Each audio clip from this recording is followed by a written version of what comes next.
ഇന്ത്യയുടെ പ്രതിപക്ഷ നേതാവ് രാഹുൽ ഗാന്ധിയുടെ നെഞ്ചത്ത് വെടിയുണ്ട വീഴുമെന്ന് ഒരു സംഘപരിവാരകാരൻ ചെക്കൻ ഒരു ടെലിവിഷൻ ചാനലിലെ ചർച്ചയിൽ വിളിച്ചു പറഞ്ഞിട്ട് ഇനിയിപ്പോ 5-6 ദിവസം കഴിഞ്ഞു.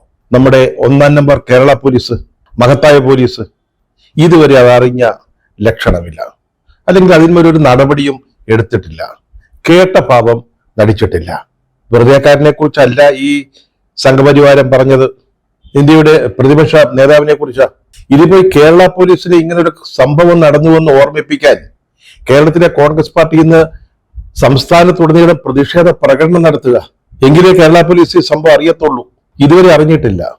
അതുപോലെ AICCയുടെ ജനറൽ സെക്രട്ടറി KC വേണുഗോപാലൻ, സംഘടനാ കാര്യങ്ങളുടെ ചുമതലയുള്ള ജനറൽ സെക്രട്ടറിയാ, അദ്ദേഹം കേന്ദ്ര ആഭ്യന്തരമന്ത്രിക്ക് കത്തെഴുതിയിരിക്കുക, അമിത്ഷായ്ക്ക് ഇങ്ങനെ ഒരു സംഭവം നടന്നു, ഇത്തരത്തിലൊരു ഭീഷണി പരസ്യമായിട്ട് സംഭവിച്ചിരിക്കുന്ന ഒരു ടെലിവിഷൻ ചാനലിലെ ചർച്ചയ്ക്കിടയിൽ നടപടിയെടുക്കണം, കോൺഗ്രസ്സുകാരെ വന്ന് ഇയാൾക്കെതിരെ കേസെടുത്ത് അറസ്റ്റ് ചെയ്യണമെന്നാണ്.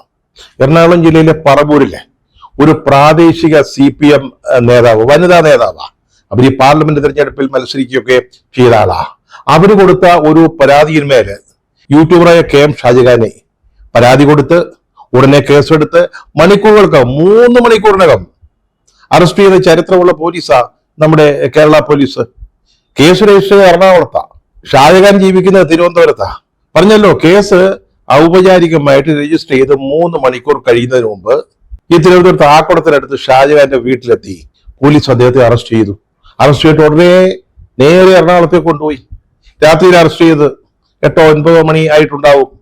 അതിനുശേഷം പിറ്റേന്ന് വൈകുന്നേരം 6 മണി വരെ 24 മണിക്കൂറിനകം മജിസ്ട്രേറ്റിന്റെ മുമ്പിൽ ഹാജരാക്കിയാൽ മതിയല്ലോ.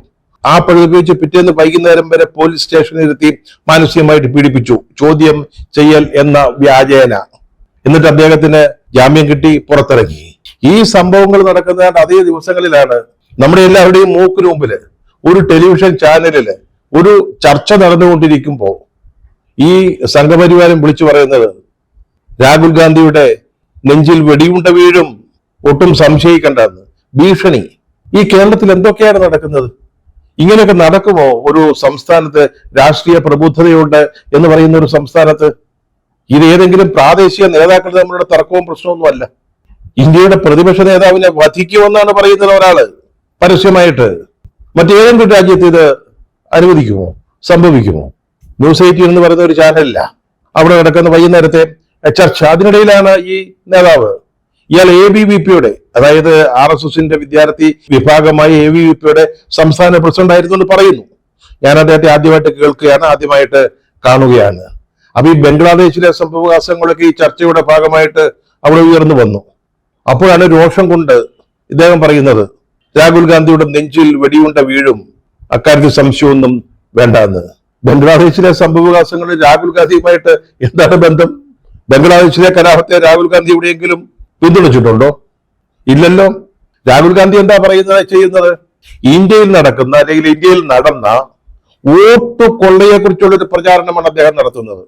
കഴിഞ്ഞ പാർലമെന്റ് തെരഞ്ഞെടുപ്പിൽ BJP ഇത്രയും സീറ്റുകൾ നേടിയത് വോട്ട് കൊള്ളയിലൂടെയാണ് അദ്ദേഹം സ്ഥാപിച്ചുകൊണ്ടിരിക്കുക.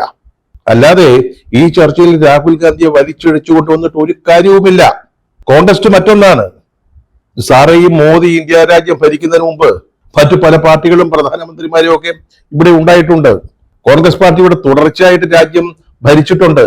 ഇപ്പൊ 3-ാം തവണ മോദി അധികാരത്തിലെത്തിയപ്പോഴേക്കും സംഘപരിവാരക്കാരുടെ വിചാരം ഈ ഇന്ത്യ മഹാരാജ്യം അവരുടേതാണെന്നാ, അവർക്ക് ദൂരവധി കിട്ടിയിരിക്കുകയാണെന്നാ. അവർക്ക് ഇഷ്ടമില്ലാത്തവരെ കൊല്ലാം, വെടിവെക്കാം, തിന്നാം, എന്തും ചെയ്യാം. ആ ഒരു മാനസികാവസ്ഥയിലേക്കാണ് ഇവര് ഇപ്പോൾ എത്തിയിരിക്കുന്നത്. സാറ് മനസ്സിലാക്കേണ്ട മറ്റൊരു കാര്യമുണ്ട്. രാഹുൽ ഗാന്ധി നയിക്കുന്ന കോൺഗ്രസ് പാർട്ടി സ്വാതന്ത്ര്യ സമരത്തിന് നേതൃത്വം കൊടുത്ത പാർട്ടിയാ. മനസ്സിലായില്ലേ? പലരും പല കാരണങ്ങൾ പറഞ്ഞ് സ്വാതന്ത്ര്യ സമരത്തിന് നേരെ പുറംതിരിഞ്ഞു നിന്നപ്പോ ധീരമായിട്ട് അതിന് നേതൃത്വം കൊടുത്ത പാർട്ടിയാ കോൺഗ്രസ്. ആയിരക്കണക്കിന് രക്തസാക്ഷികള് കോൺഗ്രസ് പാർട്ടിയിൽ നിന്നുണ്ടായി. രാജ്യത്തിന്റെ സ്വാതന്ത്ര്യത്തിന് വേണ്ടി അവര് ജീവൻ ത്യജിച്ചു. എന്തിനാ? ഈ രാഹുൽ ഗാന്ധിയുടെ കുടുംബത്തിൽ നിന്ന് തന്നെ 2 ബലിദാനികൾ, രക്തസാക്ഷികൾ ഉണ്ടായി, ഇന്ദിരാഗാന്ധിയും രാജീവ് ഗാന്ധിയും. അതിന്റെ പിന്മുറക്കാരനാണ് ഈ പയ്യൻ. അതുകൊണ്ടാണ് അയാൾ ധൈര്യത്തോടു കൂടി ഈ രാജ്യത്ത് നടക്കുന്ന കൊള്ളരുതായ്മകള്, തട്ടിപ്പുകള്, വെട്ടിപ്പുകള്, വോട്ടുമോഷണം വിളിച്ചു പറയുന്നത്. അയാളുടെ കുടുംബത്തിൽ നിന്ന് ആരും മാപ്പപേക്ഷ എഴുതി കൊടുത്തിട്ട് ജയിലിൽ നിന്ന് രക്ഷപ്പെട്ടിട്ടില്ല കേട്ടോ. ആ കാര്യം മറക്കണ്ട. ആ പാരമ്പര്യം പേർന്ന ഒരാളാണ് രാഹുൽ ഗാന്ധി. അയാളെ അങ്ങ് വെടിവെച്ച് തീർത്ത് കളയുന്നൊക്കെ പറയാൻ നിങ്ങൾക്ക് ആരും അധികാരം തന്നത്? നിങ്ങൾ എന്തിന്റെ അടിസ്ഥാനത്തിലാണ് ഈ വെല്ലുവിളി അല്ലെങ്കിൽ ഈ ഭീഷണി മുഴക്കിയത്? സത്യം പറഞ്ഞാൽ BJPയുടെ മനസ്സുരിപ്പാണ് ഈ മഹാന്റെ വാക്കുകളിലൂടെ പുറത്തു വന്നത്. എങ്ങനെയെങ്കിലും രാഹുൽ ഗാന്ധിയെ ഉന്മൂലനം ചെയ്യണമെന്ന് അവർ ആഗ്രഹിക്കുന്നു എന്നുള്ളതിന്റെ ഒരു തെളിവ്. എന്താ സംശയം?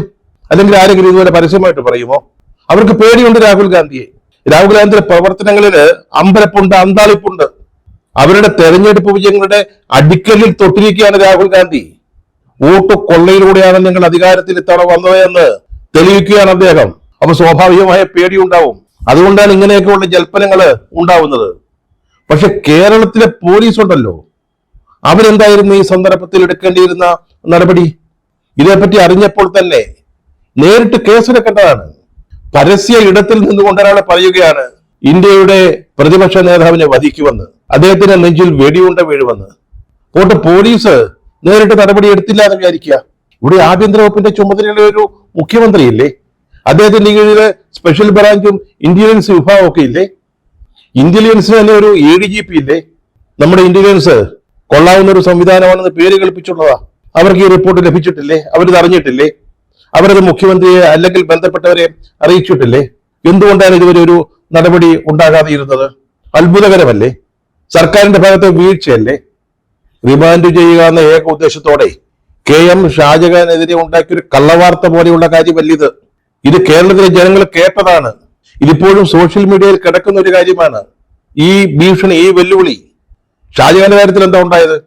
എറണാകുളം ജില്ലയിലെ 2 CPM നേതാക്കളുമായി ബന്ധപ്പെട്ട ചില കാര്യങ്ങൾ, അതേപ്പറ്റി അദ്ദേഹം ഒരു വീഡിയോ ചെയ്യുന്നു. ആരുടെയും പേരുകൾ പരാമർശിച്ചിട്ടില്ല. അത് വെച്ചുകൊണ്ട് അദ്ദേഹത്തിനെതിരായിട്ടൊരു നടപടി എടുക്കാൻ പറ്റില്ല. അപ്പൊ വീണ്ടും ഒരു പരാതി കൊടുത്തു. ആ പരാതി എന്താ?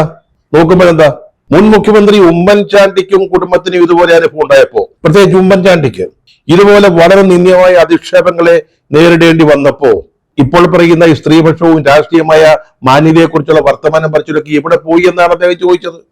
അവിടെയും ആരെയും കുറ്റം പറഞ്ഞിട്ടില്ല. അവസാനം കോടതി ചെന്നപ്പോ എന്തുണ്ടായി? കോടതി അക്ഷരാർത്ഥത്തിൽ ഈ റിമാൻഡ് റിപ്പോർട്ട് എടുത്ത് കൊട്ടയിലിട്ടു. എന്നിട്ട് കോടതി ചോദിച്ചു, നിങ്ങളുടെ റിമാൻഡ് റിപ്പോർട്ടിൽ പറയുന്ന രീതിയിലുള്ള ലൈംഗിക അധിക്ഷേപം വ്യക്തമാക്കുന്ന ഒരു വാക്കെങ്കിലും നിങ്ങൾക്ക് ഈ വീഡിയോയിൽ ചൂണ്ടിക്കാണിക്കാൻ പറ്റുമോ എന്ന് വേറെ കൂടെ ചോദിച്ചു. എറണാകുളത്ത് കേസ് രജിസ്റ്റർ ചെയ്ത് 3 മണിക്കൂറിനുള്ളിൽ നിങ്ങൾ തിരുവനന്തപുരത്ത് ആക്കുളത്തെത്തി എങ്ങനെയാണ് ഈ ഷാജഹാനെ അറസ്റ്റ് ചെയ്തതെന്ന്. അവസാനം മിണ്ടാട്ടമില്ലാതെ പ്രോസിക്യൂഷൻ മടങ്ങേണ്ടി വന്നു. അതുപോലുള്ള കേസല്ല ഇത്. ജനങ്ങളെ മുഴുവൻ കേട്ടു നിൽക്കെ ഒരു ഭരണഘടനാ സ്ഥാപനമായ പദവിയായ പ്രതിപക്ഷ സ്ഥാനത്തിരിക്കുന്ന ഒരാൾക്കെതിരെ, രാഹുൽ ഗാന്ധിക്കെതിരെ വധഭീഷണി മുഴക്കിയിരിക്കുക. രാഹുൽ ഗാന്ധിക്കെതിരായ വധഭീഷണി കേട്ടിട്ട് മിണ്ടാതിരിക്കുക. പറവൂരിലെ ഒരു CPM നേതാവിന്റെ പരാതിയിന്മേൽ മിനിറ്റുകൾക്കകം നടപടി ഉണ്ടാവുക, 3 മണിക്കൂറിന് അറസ്റ്റ് നടക്കുക. ഈ വേറുകൃത്യം നമ്മൾ കുറെ കാലമായിട്ട് കണ്ടുകൊണ്ടിരിക്കുക. കേരളത്തില് IT നിയമത്തിലെ വകുപ്പുകൾ ഉപയോഗിച്ച് സംസ്ഥാന ഭരണകൂടം എത്രയോ ആളുകളെ അകത്താക്കിക്കൊണ്ടിരിക്കുക, അല്ലെങ്കിൽ കേസെടുത്തുകൊണ്ടിരിക്കുക. കേന്ദ്ര ഗവൺമെന്റ് ചെയ്യുന്ന അതേ ശൈലിയാണ് ഇത്തരം കാര്യങ്ങളിൽ പിണറായി സർക്കാരും ചെയ്യുന്നത്. പിണറായി വിജയനെ ഒന്ന് വിമർശിച്ചാൽ, മേലുപോകുന്ന ഒരു ട്രോൾ വന്നാൽ അത് ഇട്ടവനെതിരെ കേസ് ഉറപ്പാ. അത് ഷെയർ ചെയ്താലും കുറ്റമാ. അവരൊക്കെ അകത്താകും. അതിവിടെ നടന്നുകൊണ്ടിരിക്കുക. അത് ഈ അധികാരത്തിന്റെ ഒരു ദുർവിനിയോഗം, അതുവഴി കിട്ടുന്ന ഒരു സന്തോഷം, അത് അനുഭവിച്ചു. അത് കുറെ കാലമായിട്ട് ചെയ്തുകൊണ്ടിരിക്കുന്നതാണല്ലോ. പക്ഷെ ഗൗരവമായ വിഷയങ്ങൾ വരുമ്പോൾ പോലും കേരള പോലീസ് നിശബ്ദത പാലിക്കുന്നത് എന്തുകൊണ്ടാണെന്ന് ഇവിടുത്തെ ജനങ്ങൾ ചോദിക്കുക.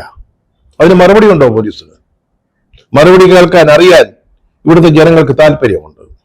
ഈ വിഷയം പോലീസിന്റെ ശ്രദ്ധയിൽപ്പെടുത്തുന്നതിനും അതുപോലെ തന്നെ ഈ കുറ്റവാളിക്കെതിരെ നടപടിയെടുക്കാൻ ആവശ്യപ്പെട്ടുകൊണ്ടും കേരളത്തിലുടനീളം പ്രതിഷേധ പ്രകടനങ്ങൾ നടത്താൻ കോൺഗ്രസ് നിർബന്ധിതമായത് ഈ സംസ്ഥാനത്തിന് ഭൂഷണമാണെന്ന് ഗവൺമെന്റ് കരുതരുത്. ഇതൊക്കെ മാറിയെന്ന് കാണുന്ന നിഷ്പക്ഷരായ ജനങ്ങളുണ്ട്. മനസ്സിലാക്കേണ്ട ഒരു കാര്യം അതാണ്. അതുപോലെ കേസ് വേണുപോലെ അമിത്ഷായ്ക്ക് കത്തെഴുതേണ്ടി വന്നു. ഇത്തരത്തിലുള്ള വിദ്വേഷ പ്രസംഗങ്ങൾ അല്ലെങ്കിൽ പ്രചാരണങ്ങൾ, ഭീഷണികൾ അത് അവസാനിപ്പിക്കണമെന്ന് ആവശ്യപ്പെട്ടുകൊണ്ട്. പക്ഷെ ഇതുകൊണ്ടൊക്കെ എന്ത് നടപടി ഉണ്ടാവും നമുക്ക് അറിഞ്ഞുകൂടാ. ഒരു സംഘപരിവാരത്തിൽപ്പെട്ട ആള് പ്രതിയായിരുന്നിട്ട് കൂടി, അല്ലെങ്കിൽ ഈ വിദ്വേഷ പരാമർശം അല്ലെങ്കിൽ ഭീഷണി മുഴക്കിയത് ഒരു ABVPയുടെ മുൻ നേതാവായിരുന്നിട്ട് കൂടി നടപടിയെടുക്കാൻ ഇവിടുത്തെ പോലീസിന് പേടിയാ. സ്വന്തം പാർട്ടിയിൽപ്പെട്ടവരാണെങ്കിൽ മിണ്ടാതിരിക്കുന്നത് മനസ്സിലാക്കാം. ഇതങ്ങനെയല്ല. അപ്പൊ പിന്നെ കേന്ദ്ര ആഭ്യന്തരമന്ത്രി. അദ്ദേഹത്തിന്റെ പാർട്ടിയിൽപ്പെട്ട ഒരാൾക്കെതിരെ ഇതിന്റെ പേരിൽ നടപടിയെടുക്കൂ? നമുക്കറിഞ്ഞുകൂടാ. ശ്രീ പിണറായി വിജയൻ, നിങ്ങൾക്ക് BJP-യുമായും സംഘപരിവാരവുമായിട്ടുള്ള ബന്ധം, അത് പല കാരണങ്ങളുടെ പേരിൽ നിങ്ങൾ തമ്മിൽ ചില നീക്കുപോക്കുകളും അഡ്ജസ്റ്റ്മെന്റുകളൊക്കെ ഉണ്ടാവും. അതൊന്നുമല്ല ഇവിടെ ഇപ്പോ ചർച്ച ചെയ്യുന്നത്. നിങ്ങൾക്ക് വേണമെങ്കിൽ രാജ്ഭവനിൽ ചെന്നിട്ട് നിങ്ങളുടെ സർക്കാരിന്റെ നയത്തിനെതിരായിട്ടുള്ള ലേഖനമടങ്ങുന്ന പ്രസിദ്ധീകരണം പ്രകാശനം ചെയ്യുന്നതിൽ മടിയുണ്ടാവില്ല. അത് നിങ്ങളുടെ വ്യക്തിപരമായ കാര്യമാണ്. അവിടെ അത് വിമർശിച്ചു എന്ന് വരുത്തിയാൽ മതിയല്ലോ.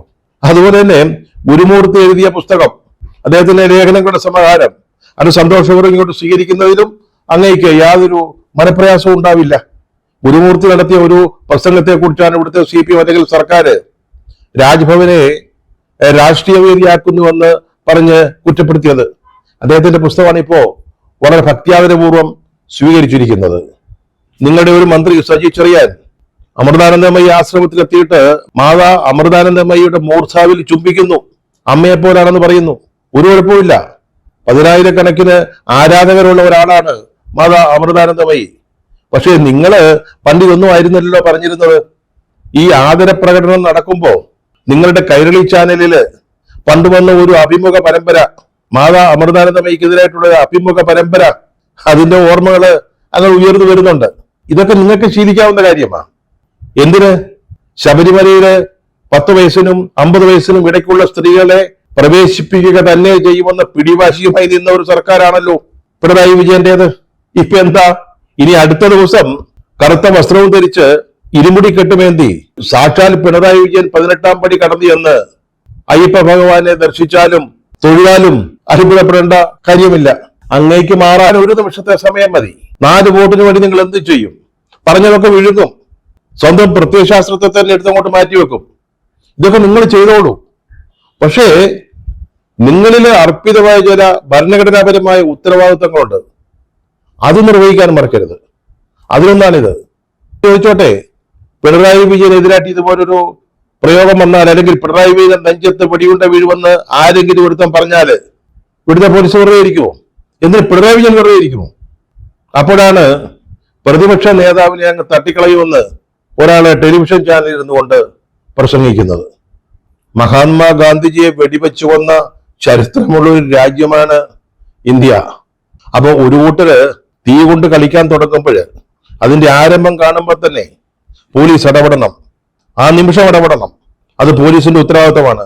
അല്ലെങ്കിൽ ഉണ്ടാകുന്ന ഭവിഷ്യത്തുകള് വളരെ വളരെ വലുതായിരിക്കും.